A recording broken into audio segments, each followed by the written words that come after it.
Ако искаш да детоксикираш тялото си, да се освободиш от токсините и да пречистиш организма си, остани с мен, защото имам отговорът.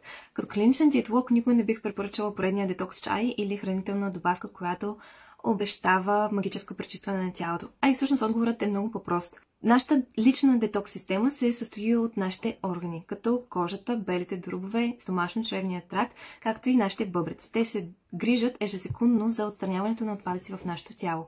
Ние, чрез нашите ежедневни навици, можем да помогнем на тези органи, за да си вършат работата оптимално или да им попречим. Освен ако нямаме сериозно здравословно състояние, ние можем да им се доверим и да им помогнем. На първо място, чрез доставянето на достатъчно вода ежедневно. Когато покриваме нуждите си от вода, осигуряваме достатъчно всички процеси, които се случват в нашето тяло и не пречим на работата им.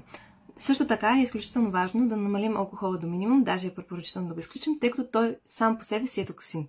От голямо значение е набавянето, покриването на нашите нужди за всички хранителни вещества, като въглехидрати, протеини, мазнини, витамини и минерали. И не на последно място, ограничаването на досега ни до токсини в околната ни среда, като тези от пушеци, от козметика и от пластмаса.